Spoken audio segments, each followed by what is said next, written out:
There we go.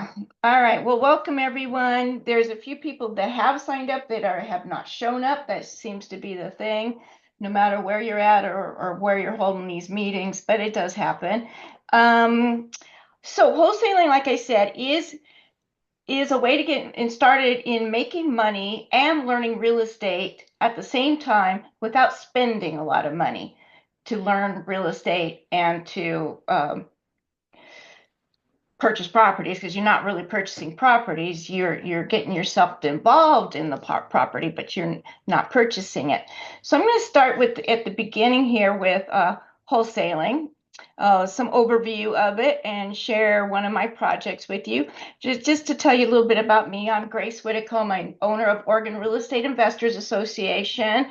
I own Gratefulness Homes, which I've been operating for 15 years now. Wow. And Oregon House Flippers. And then I have a self-directed IRA in which I invest in other people's real estate stuff. And I started wholesaling a few years back. I first got into my first deal in real estate was during the recession in 2012. My husband and I bought a fourplex because real estate was cheaper then, right? So we bought a fourplex. The cap rate, meaning how much we could make off of it by the rents, was really good, so we went for it. And today we still have that fourplex, and it's oh my God, it's just the fourplex. We're netting over $2,000 a month on it, at least. And then I haven't, last year we got another rental this last year. But mostly what we've been doing is flipping houses. And so getting a property and fixing it up and selling it, that's flipping.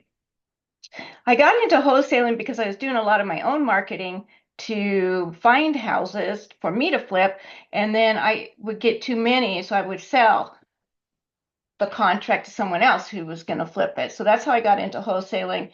In what one in 2021, I got 2021. It was during COVID.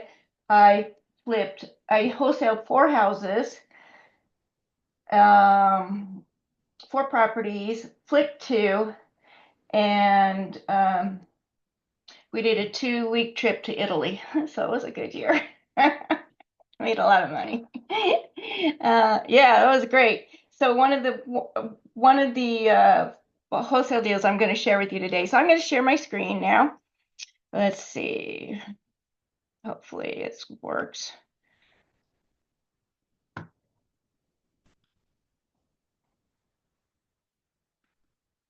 Can I? Yeah, sharing. Okay. I believe I am sharing now. Am I sharing? You're not seeing it, huh? I can tell by your face. Well, there's just been a picture of a house and the title of the class, Wholesaling 101, sold, and it's just been on the screen all Oh, this this time. Oh, really? Because I had it paused. That's so funny. Well, see, I need to go back to Zoom 101. Okay, great. Well, let's see if I can change the this. All right, now you're seeing how to buy and sell real estate paper without. No, Nope. still got Okay. the picture of the White House.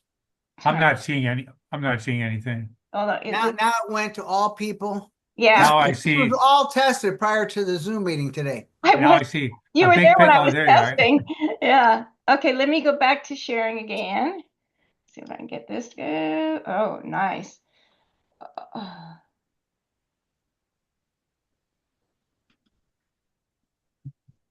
Okay. There we go. Thank you. All right, so wholesaling, how to buy and sell real estate paper without using your own money or your credit, or at least very little of it. All right, that's what wholesaling is. Uh, the topics we're going to get through today is what is wholesaling, a little bit more detail. I'll share that example of one of my favorite wholesale deals, and I'll even go into the forms and the contracts.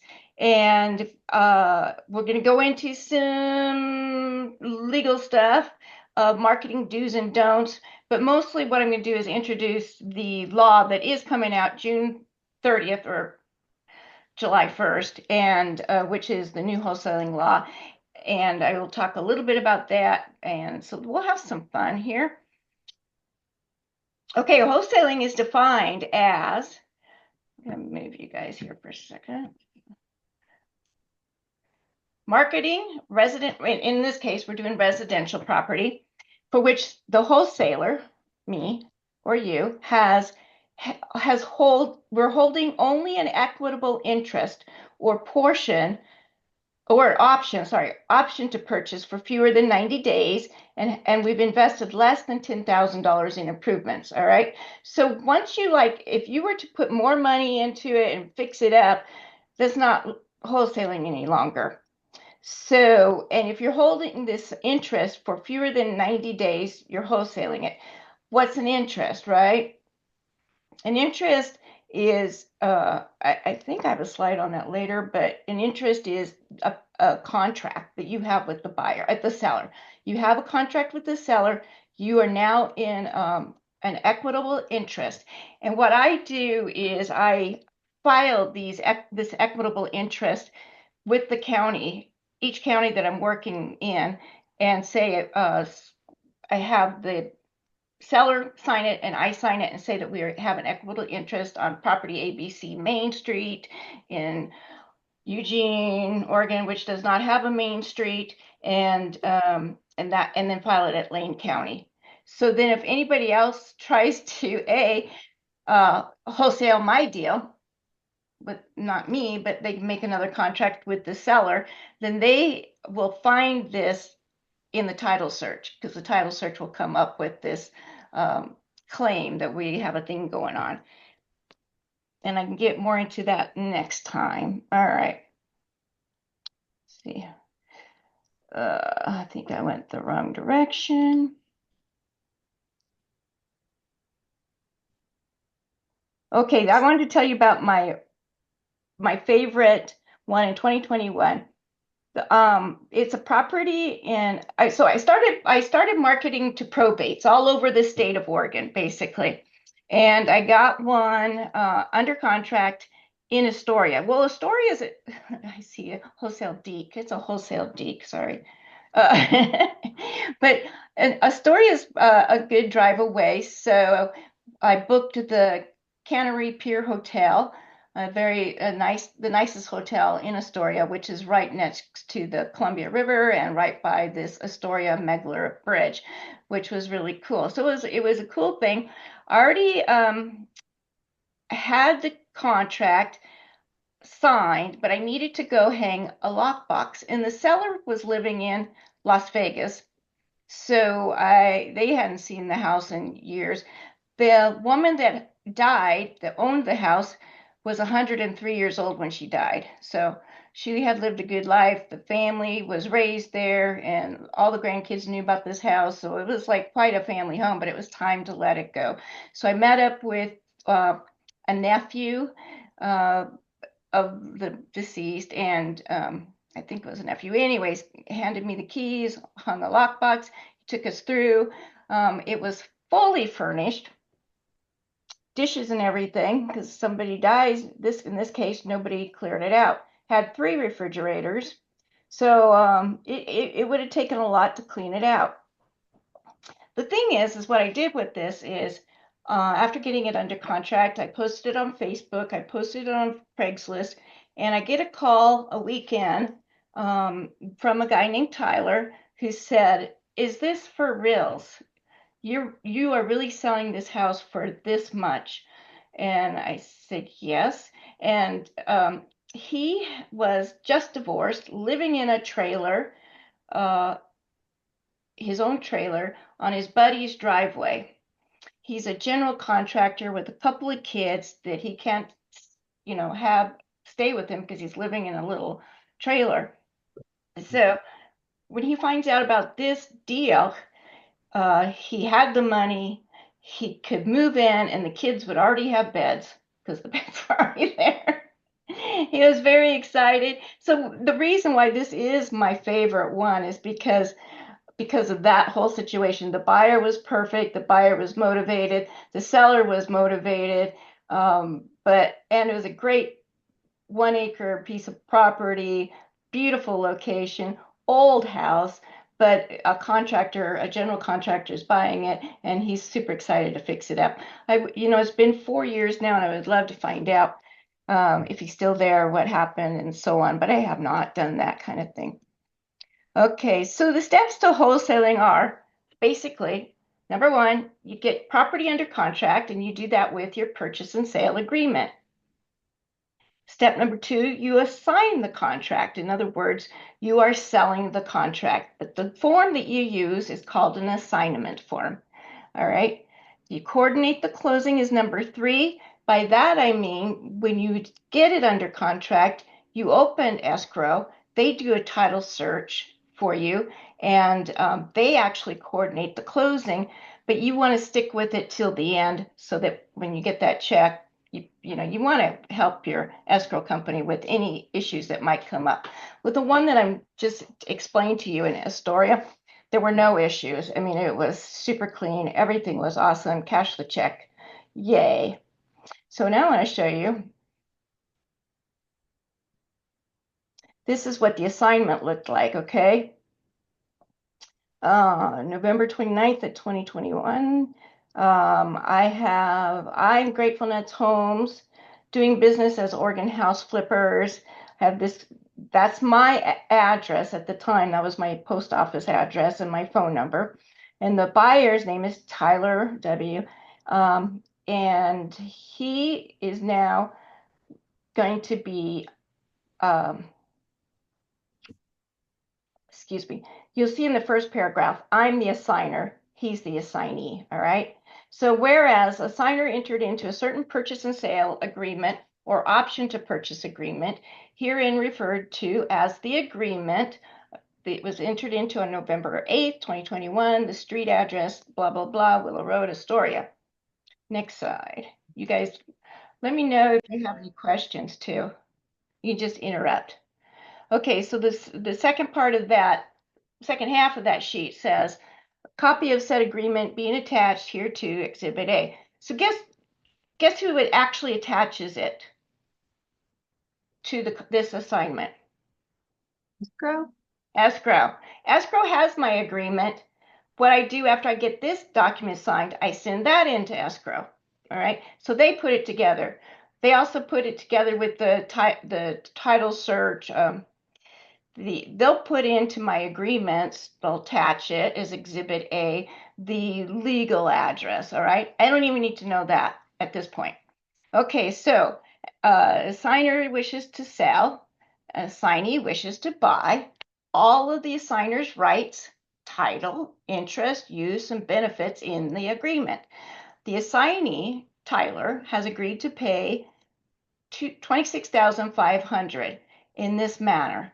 I had $1,500 in escrow at the time. So $1,500 goes back to me. And at the time of closing, $25,000 goes to me. Okay, so this contract is worth, how much am I making? Anybody know? 25,000? That's right, Jessica. 25,000. I'm not making 26,500. I'm making 25,000. The closing date is set up to be held and my title company here in Eugene coordinated with Tidecore in Astoria to do that. And the earnest money deposit, I say, will be placed at Evergreen Land Title, which is here in Eugene. So I invite all this stuff out so everybody knows what's going on. The total amount due to the assigner at the time of closing is the sum of $26,500. All right. Currently, I'm doing it a little bit different where I can get my earnest money back sooner and it's less confusing for the escrow company because they're just paying me that assignment fee right there. All right, yeah, okay, next. Now, you're probably wondering how much Tyler bought the property for, right? Here's my purchase and sale agreement with the seller. Whoops, I'm really having fun with this Mac. So you guys, I just bought a Mac computer 2 months ago, and after 30 years of being on a Windows PC, was kind of like, oh my God, why did I do this? This thing's so different. Things float around. I keep trying to Google how do you stop it floating around, but the settings, and it never works. So, anyways, you can see that my initial plan was to close on December 15th of 2021. And let's go back to the date of this. No, it was on the second page. That we were going to close by, where was it? Oh, I know I read it to you. November 18, first. Well, I thought I had the closing date in here in the assignment. Okay, well, I'm not picking up on it right now. Oh, December 15th. There it is. That was part of the assignment C. Okay, so this particular case, which it rarely happens this easy, I have to say, we're actually gonna close on the date that I have in my contract. A lot of times I have to do an amendment and get the seller to sign another 2 months down the road or what have you, so till we get it. So, but this was like the perfect case here. Okay, so we're doing December 15th, that says in the contract. The assignment says the same thing. Here's the street address. There goes the floating again. And there's the purchase price there at the bottom. He's purchasing all of that for $150,000. How much is the seller getting? This 125,000. Nope. Larry Nielsen is getting $150,000. Oh, How much is Tyler paying for the house? Total. is yours included? It's on top of the 150. Okay, so 126.50. So Tyler is paying $175,000. All right. 100 plus the other plus the so the $1,500 in escrow that he put in goes against $150,000. Okay, so now his total to actually get the house is $148,500 after you paid that $1,500 in. But for that assignment piece of paper, he's paying me $25,000. So what happens is at closing, he is signing papers for $175,000 plus any closing costs, like the escrow fees. All right. That's part of this contract. All right. Is the buyer's paying all that. He's still calling me and asking me if there's a catch to this because he can't believe what a good deal this is. So that was pretty fun. and then when he sees the furniture, he's like super excited. So it was a great one. Makes me really happy to have this. All right, so even though he's paying $175,000 for a property is probably worth in a story of $400,000 once it's fixed up a bit. I mean, probably prior to it's worth 250. So he's getting a killer deal, and he knows it because he's in the area. He didn't want to leave the area. He's a contractor, and he can do the fixing. All right. Okay, any questions there while I drink some water? I don't know what escrow is. Oh, thank you for asking. All right, there's title companies and escrow companies, and in Oregon, almost all the companies are both title and escrow.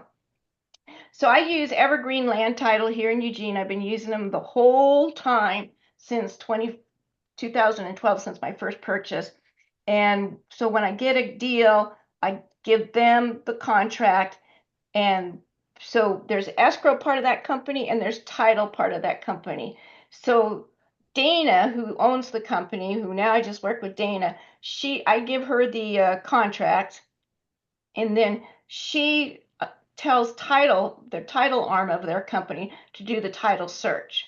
Okay, so you might have heard this word, Jessica, in your training, prelim. At least 15 years ago when I started, they kept calling it a prelim. Prelim. What the heck is a prelim? So it's short for preliminary title search. So what is a title search? A title search is I'll stop sharing for a second here. A title search is to see if what's owed on the property. It will give the property legal title, the whole legal paragraphs. It will give easement information if there's electrical easements, a neighbor has an easement on it, there's a driveway easement, whatever. There's always easements on properties. It'll give it, it'll map it, and all that kind of stuff. It'll tell if there's a lien on it. So if there's a mortgage that still needs to be paid, that will be listed and it will say who it's owed to and currently how much it is. If You're there's calling it quiet title is another word, correct? no, No. yeah, quiet title is cleaning up a title is what quiet Okay. title means. You're Yeah, correct. yeah, Yes. and titles do get messy. In a tax lien situation, you talked about tax lien code. So in a Yeah. tax lien situation, and if you had to take over a property through a tax lien sale and you evicted them, and then so you work to get the eviction done and get the title put into your name before you sell it. So it's a whole nother echelon of stuff. Wholesaling is much easier. All right. So um,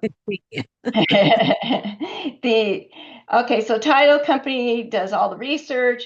Escrow takes that title research and they give you the buyer. So when I buy a property, I'm getting a title insurance policy through the title company that says that information that was supplied to me before I bought it is golden.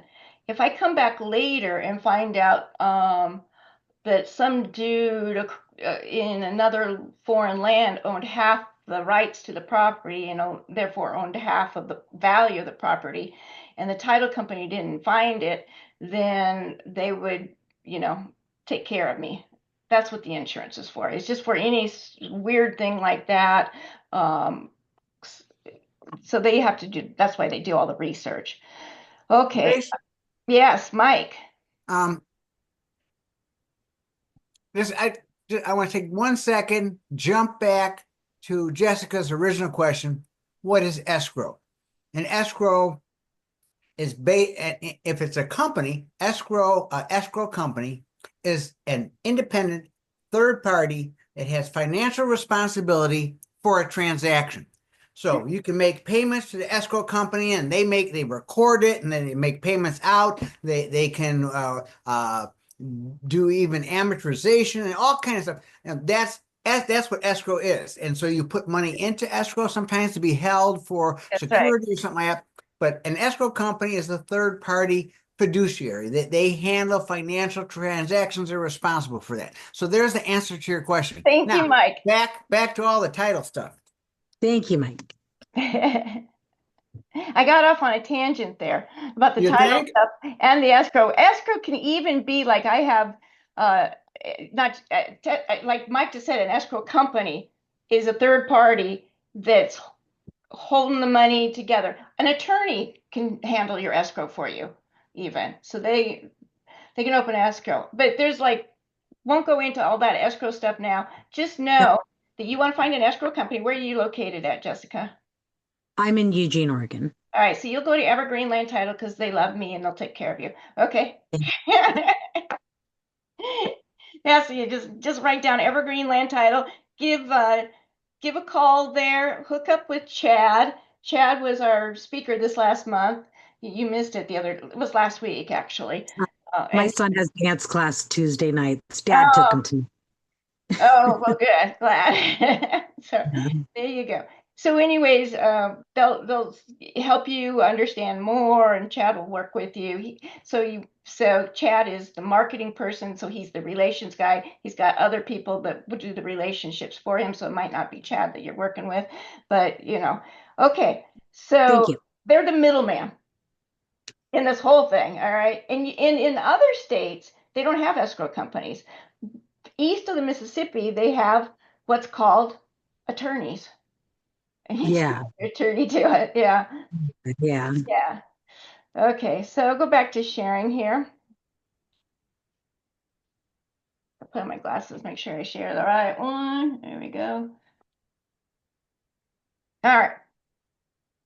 Nice. All right, let's see. Where am I sliding to now?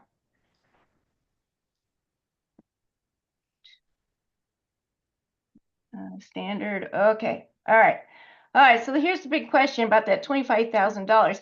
I call that making money out of thin air. Just thin air. All right. It made it taking a lot of hustle, you know, but I made it out of thin air. Did I buy anything and then mark it up and sell it? No, I didn't buy anything. I just marked it up and sold it, basically. So yeah, and was Las Vegas seller happy? Yes, Las Vegas seller was happy. I have so many stories about different wholesale deals that are just they're fun now, but at the time they might have been nail biting. But this one was super fun. Plus, I got to go to Astoria for a couple of days with my husband. We had some time, and so that trip to Astoria, I have a little thing here. So my actual because I spent some money at the hotel and we had a really nice dinner with wine and stuff at a nice restaurant there on the pier. So I spent on my trip to Astoria $566. So my actual income off of that one was 24,434. Just saying, it was fun. All right. All right. So I'm not an attorney. My suggestion to you, anytime you're going to be doing something new, contracts or anything, is get with an attorney. There's a right way to do wholesaling and there's a wrong way. We're going to have more right ways and more wrong ways coming here July 1st. Is I think by far the best strategy for getting started in real estate without a lot of money, if you don't have money to invest, is to get into wholesaling and get educated and associate with people that know what they're doing, like Oregon Real Estate Investors Association. There are investors out there breaking the law when they wholesale and they don't even know that they're breaking the law. And then there's some that actually do know that they're breaking the law that still do it. So I've met them all. But Oregon RIA is here to help you understand wholesaling and the operating in a legal manner. So here, my goal is to show you how to legally profit from doing wholesale deals and build your, like Carrie, I think Carrie and Tawan want to build a cash account, some investment accounts like that, where they can keep making money so that they can buy their like the storage place and that kind of stuff with the money down and then make payments. Like it's all great. Yeah. All you need is pretty much the down, right? To get on to the next part. I see Tawan's going, yeah. All right. Okay, so once again, step one to wholesaling is getting the property under contract.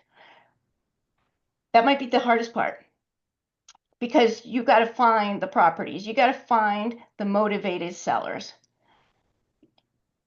This step two is assigning the contract. And like I told you, I'll put it out on Craigslist and Facebook and then find my buyer, or I'll get my buyer out of the RIA. A lot of times the real estate group wants it. I coordinate the closing with the escrow company, Evergreen Land Title. They coordinate with the other company in the local area for the buyer. They also will send out a notarized vehicle, a notarized, like, oh my God, a notary on wheels, Great. a notary on wheels to get signatures, and then I get my check. Now, how many documents do you think I sign before I get that check? Tons. No, I don't. Yeah, Three. maybe three. One, the purchase and sale agreement. Two, the assignment. And three, anytime I have to make an amendment, I send it to the seller.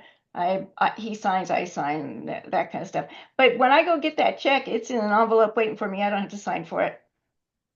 Mike, oh, when I sign the check, and deposit it. There you go. That's number three. Well, you don't actually have to sign it to deposit it, you know. You can Yeah, true. You're right. deposit only on the back of it. So The only time, technically, yeah, it's true. That's true. So true, Carrie.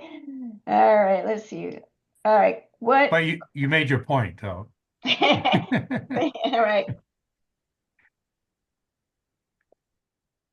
So in this step of coordinate the closings, I'm going into this deep this in today's training. Not usually do I do that, but I am going into deeper.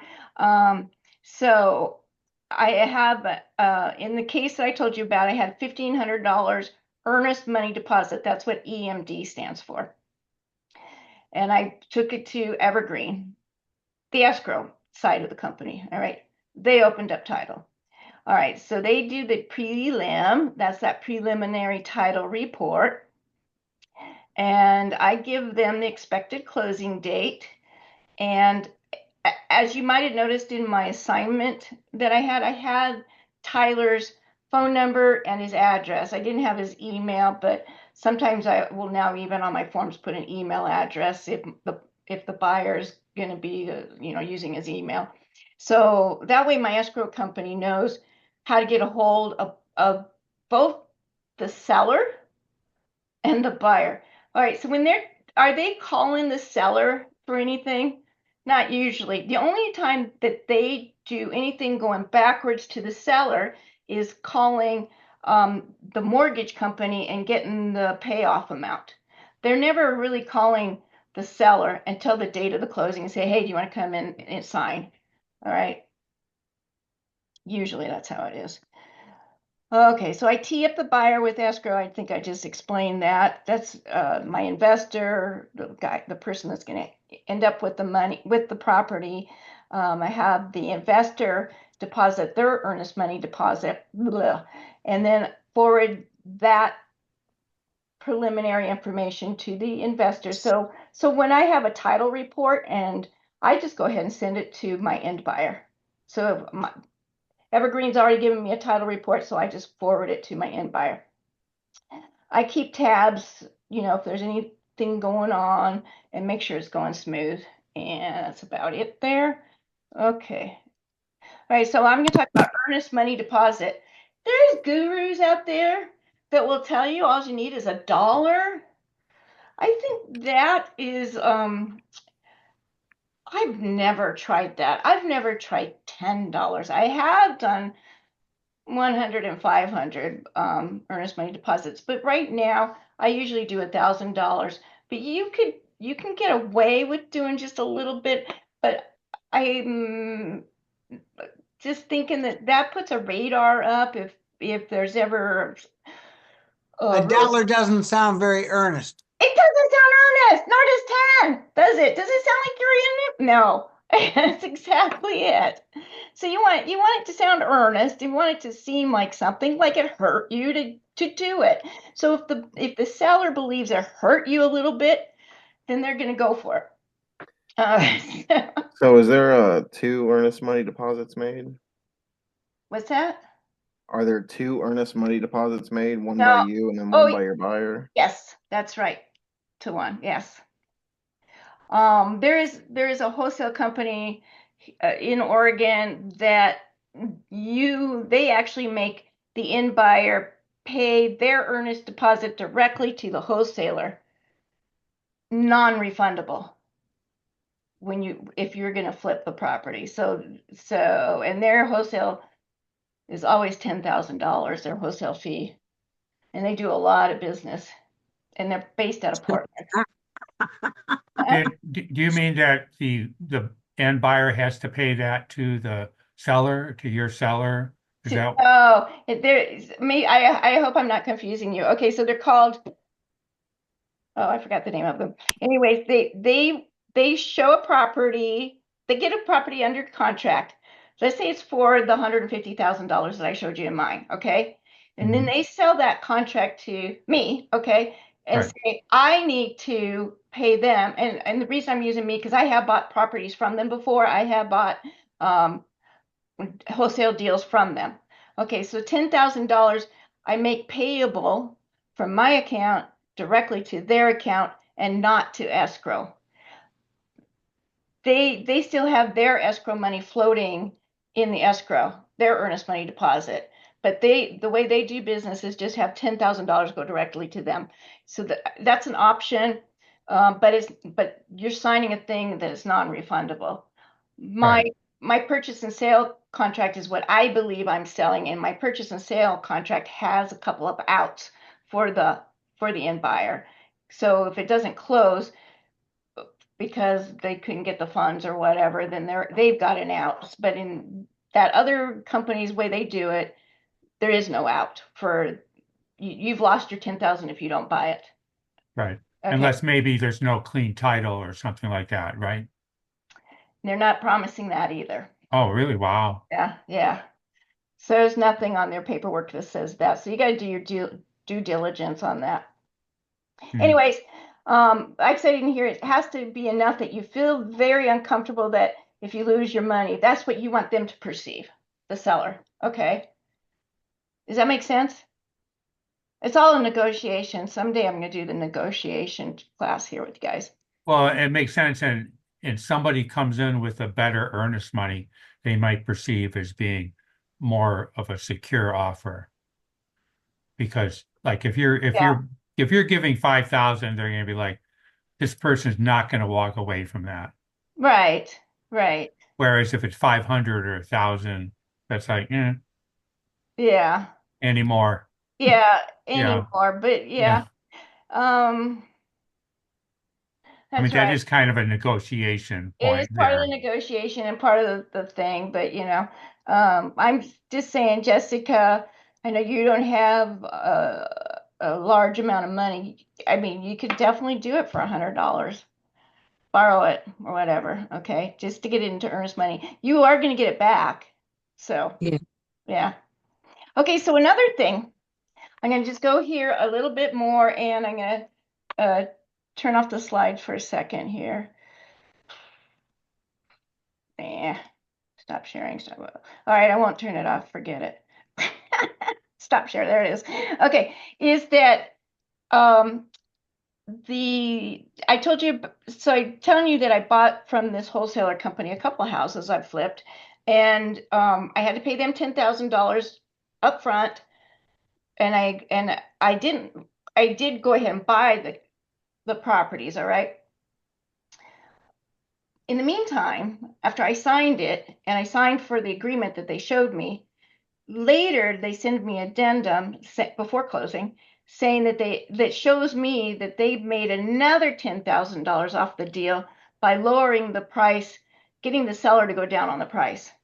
So they went back and said, oh, we're having problems selling this. There's blah, blah, blah going on, blah, blah, blah. So I need you to lower the price.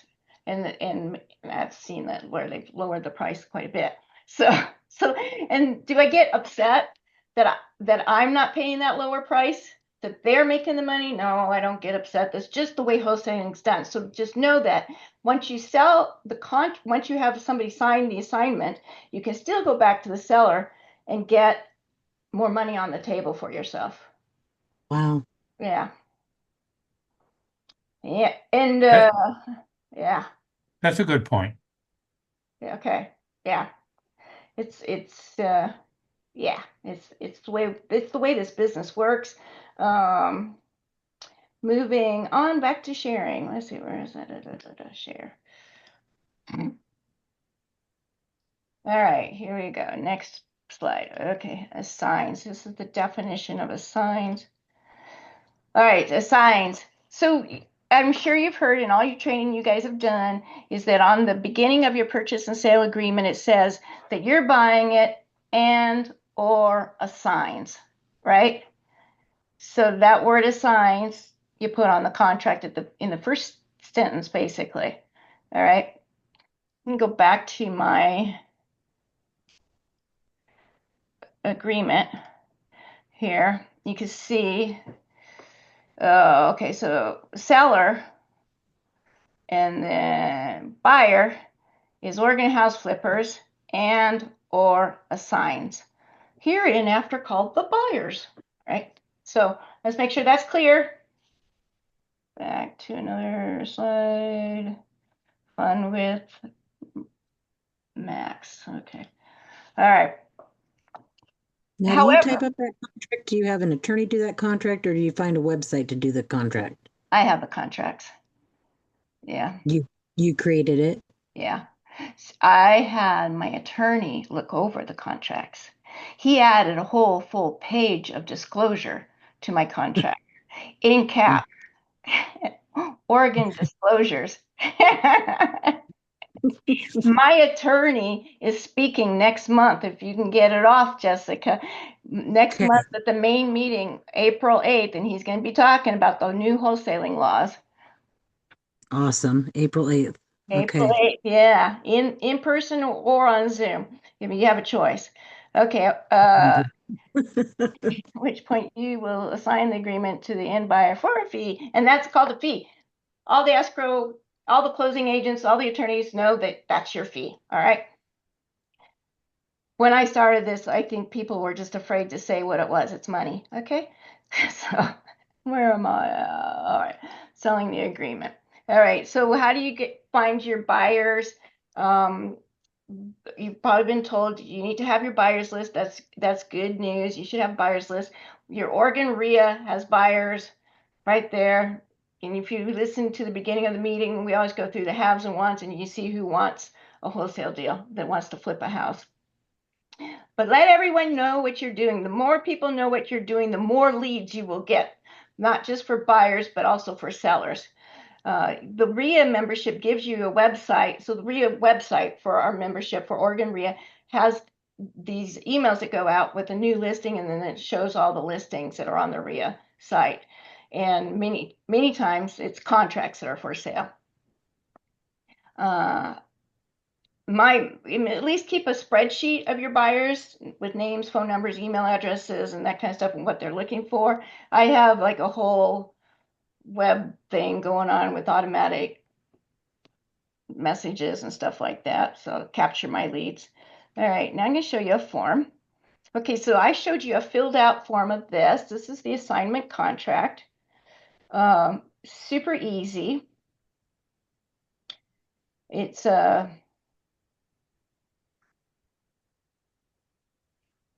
remember, the first part is me, the wholesaler. The assigner is the wholesaler. Okay, the buyee is the assignee. Whoops, there it goes again. So the first part is me, second part is the end buyer, and then the third part is the property. And you notice I was saying in the very beginning, I'm not selling a property. I am selling a purchase and sale agreement or an option to purchase. All right, and then it puts the street address. Remember, the title company is going to figure out all the legal stuff on that. That's all there is to it. Okay, but of course, there's the money part to it. So the assignee, the buyer, the in buyer, it has agreed to pay me, the seller, the assigner, whatever that fee was. Okay, so you saw that in the first one that was $25,000, and then I put in when they're going to pay it. I've never had somebody paying me up front, pretty much like that company does with the $10,000. Would they pay it at that time? That $10,000 would go there at the time of this agreement. So I put it at the time of closing. One more on this, and then there's the signatures. This is really like a 1 to 1.5 page document is all it is. Okay, so now I'm going to go into a little bit of laws here. Marketing, beware. A common way that's this states, all the states, like Mike talked about states cracking down and stuff like that, is that they're looking for marketing violations. In other words, you have a wholesale deal and say that you're selling a house on that media, okay? But you don't have a listing contract like a realtor. Because a realtor will get a listing contract, and they have the right to say they're selling a house. All right.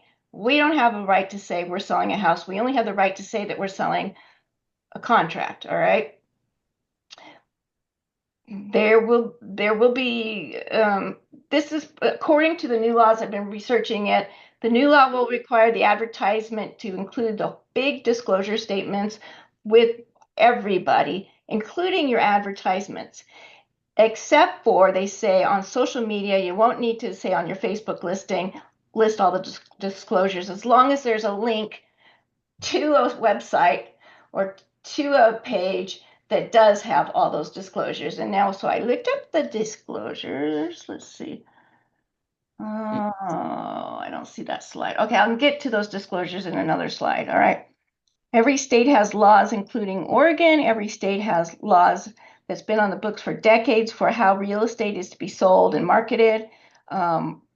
Just one of these things that you want to do is when you're talking amongst your friends, in case there's somebody eavesdropping, don't say you tie up stuff. Don't say, I just tie up the property. That was common jargon in the 90s, 2000s. So we don't tie up property. If it only takes a little money or no money, wrong. Students, investors have been taught incomplete wholesaling systems, half of the system, but they haven't taught the whole thing. So, you want to make sure you learn everything. So make sure you're there next month. This is the new laws called House Bill 4058. It passed a year ago, but with that said, it goes into law June 30th or July 1st. What is that? I'm getting these beeps. Y'all can hear me, right? Yep. Okay. All right. Oregon, okay. What Oregon is going to do is create a registration system for residential property wholesalers. Notice they're not saying commercial property wholesalers, it's just residential property wholesalers. They have set up a minimum qualification for the registration, and they provide conditions for the seller or buyer the right of cancellation. And I'll get into that in a minute too. And sets penalties for non-compliance. I have not seen the penalties yet. Back to the more on it. It's House Bill 4058 goes into effect July 1st. Applies measures, provisions to contracts entered on or at that date. Requires a written listing agreement with the seller. I have yet to see that. Requires written buyer's representation agreement. I don't know about all of that. It exempts commercial properties, and if you're talking residential as commercial, that would mean if it's 5 units, it's commercial, so that's exempt. Why do you think that is? Why do you think commercial properties are exempt on the new law? I think because it's designed to I guess like for protecting like the residential homeowners like from like um predatory Practices. yeah Yeah, like practices or whatever, yeah. that's exactly right, Tuan. It is to protect the non-sophisticated seller. All right. Right. And they consider that if you own commercial property, you're sophisticated.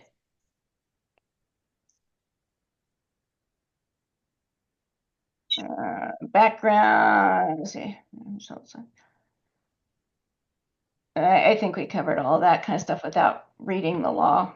All right, so I mentioned next month, make sure you come April 8th to the main meeting where we will have Pablo Valentine. He's my real estate attorney. He does some big stuff around here. He'll be speaking. He's with Hirschner Hunter LLP. Oh, here's the part that I wanted to mention. It should have been in the slide earlier. Okay, so the new wholesaling real estate law will require a license. That license will require a background check. It also requires the wholesaler to have a GED or graduate from high school. It also includes fingerprinting. And the fee for such license is $300 each year, plus that initial background check that you have to pay somebody else. And you have to pay somebody else for that fingerprinting, right? All right. If you keep your license going, the idea is you only have to pay $300 each year and you don't have to go through the background check and all that each year. All right, the disclosures are that you're supposed to have on your agreements. I mentioned that how Pablo, that's my attorney, added a whole page, a fourth page to my agreements, and it's all in caps. And that was like, I don't know how many years ago, 4 years ago or something. And now he's going to have to come up with more disclosures for us to put on our agreements. So he'll be there. I'm going to have to make sure he does this. So these disclosures have to say, this is a wholesale deal. I'm wholesaling it to somebody else. And it will supposed to say something about equitable interest, that I have equitable interest in it, but I may assign slash sell my equitable interest. And the big thing about this is that the seller, when you get that purchase and sale agreement, has until midnight of 3 days later to cancel it without anything going wrong, so they can get out of the agreement. All they have to do is notify you, and they probably want to notify in such a way that it's traceable, like send an email or something. The buyer, say I have like a buyer who's really him-hawing on the end, like, oh, I got a better deal. They also have 3 days to cancel out after you've written up that assignment agreement. So we'll learn more about that on the 8th. Also, the disclosure sorry. No, I was Okay. You also have to disclose that you're not a licensed real estate broker. You will probably say that you're a licensed real estate wholesaler, but you have to disclose in it. And so all this stuff needs to be written up so I can just paste it into my agreements. And you have to say that I'm not a real estate appraiser. And I think the disclosure will have something in there saying that I cannot give you CMAs, uh, competitive market analysis. All right, so we want to make sure we talk to attorneys and get these all down. Oh, I'm past time. I didn't realize that. All right. Well, good thing. I think I'm done. Ha! Stop share. Who has questions? Um, was are you a real estate agent too as well? No. How did you get into real estate? Rich Dad, Poor Dad. Oh, that's nice. I read the book. For everything. I read the book, yeah, and then as I was wanting to get out of my job, they came to town in 2009, December 2009, at what used to be called the Hilton here, and I went to it, the 3-day thing, you know, signed Did up. you did you do like marketing phone calls and things like that? Do you find that intimidating at all? Is that pretty easy for you? So my experience was I was in sales prior to this, and what I Uh, was selling when the recession hit was industrial lubricants and industrial part washers and all this kind of stuff. So my client base just like plummeted. There's mm, Because first thing went was real estate. So that meant my I would sell to the gravel pits, I would sell to yeah. timber companies and all that kind of stuff. So they were like closing up shop basically. So I quit that because I was 100% commission, and I Yeah. found myself spending more money driving around, getting to these places and nobody buying anything. So I was like, okay, that's it. So the Rich Dad Poor Dad came along, and the book had been out for 20 years by that time, and I just like, okay, that's what I'm gonna do. I did spend $18,000 that weekend. I don't think I've ever had $18,000. And it was not good. And they would tell you, oh, just get your credit increased, and pay it over time, blah, blah, blah. And Yeah.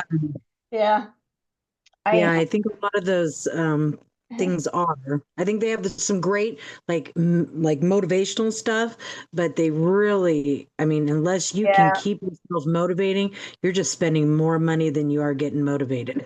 And they did not deliver what they were going to train, and the trainers did not know what they were pretenders. All the trainers were pretenders. I only had one good trainer out of that, and that was over the phone kind of thing. Yeah. He didn't travel because he actually worked. He actually did do real estate, so that trainer actually did know what he's doing, and that was a class on short sales back in the day. Yeah. Yeah. So, all in all, I've spent well over $50,000 through the years of different trainings and stuff like that. Yeah. Yeah, yeah, Well, it helps. It helps. it does. And I have money set aside for training and mentors and stuff like that. And I Oh, mentor that's people. fantastic. Yeah. That's fantastic. Yeah. See, you go from nowhere to somewhere. Yeah. I'm trying to take my tax money every year and invest in myself. So that's my new goal every year. So, Good. Yeah. Can I give you a suggestion, Jessica? yes, sir. Um, there's a guy that I follow. I don't know if you're familiar with him. His name is Brent Daniels on YouTube, What's his name? and his name is Brent? Brent Daniels, and his company is TTP, is Talk to People, and he's like a wealth of knowledge on cold calling. So if you're It's great. limited, yeah, if you're limited money, he like have scripts, and like I swear you're going to get a wealth of knowledge and motivation, and you won't be intimidated once you go through watching a lot of his stuff. Awesome. Thank you so much. Because I That, have Yeah. that is home so loans to do cool. and How do you spell his last name? Daniels, Dani. How you spell yeah, Daniels? Let me see. yes, I think. ELS Yes. probably. Yeah, Yeah. yeah, yeah, that's yeah. Was his first name Brant, did you say? Yeah, Brent. Okay. Brent. Yeah, Thank you. yeah, Thank you so much. That yeah, is, for sure. and that will be motivating for me even. Yeah. Yeah, that's his whole thing is cold calling. Yeah. So, like, yeah, he does that. He gives, like I said, a wealth of knowledge. He has very impactful script. I use them daily talking to people. Um, Awesome. yeah, but I mean, one thing about cold calling though, you have to do a lot of calling for sure. Yeah. Yeah, I'm intimidated by all that. yeah, but yeah, he'll help you get past that for sure. Yeah. Juan, Well, I've already got a real estate investor. He's a real estate and broker and a real estate. Yeah. So I'm excited about that, but I still got to right. find a few more. Tawan, have you heard of Alex Martinez with Real Estate Skills on YouTube? I don't think I have. He has a wealth of knowledge with getting into different aspects of real estate. Okay, yeah, I'm gonna look into him today. What's the name again? Alex Alex Martinez. Martinez. You want to put it in chat or can you, Keaton? Yeah, I got you. Okay. Excuse me. Oh, thank you. I didn't hear that at all.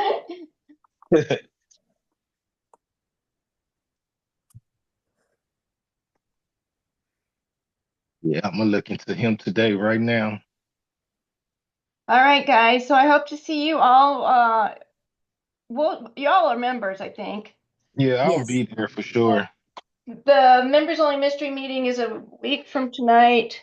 I don't know where it's going to be, but that's the event where we see each other's projects or what have you. Ooh, I'm just thinking it might be mine. Ugh, 'cause I have an ugly one right now. I have a real ugly one. They There's can be the probably best, I live in you a know? tiny apartment. A real ugly one. Adults, 2 children, 2 dogs. Yeah, Sometimes nobody wants to do those ugly ones, and you could really turn them around. yeah, I definitely turn them around, but I think Tawan was there last week when I said I I keep saying I'm never going to buy another single wide to flip again. And what Right. do I do? I go and buy a Oh. single wide. The margins I, are so tight on a single wide. I Oh, say I say that every month when I got to go to the grocery store to feed these kids. You guys, I love you. I think you're great. Awesome. It was a great time spending time with you. Y'all have a You great have a good night. Yeah, you You too, good Greg. night, Thank everybody. you Thank all All you. so right, good night. much. All Good right, night. good night.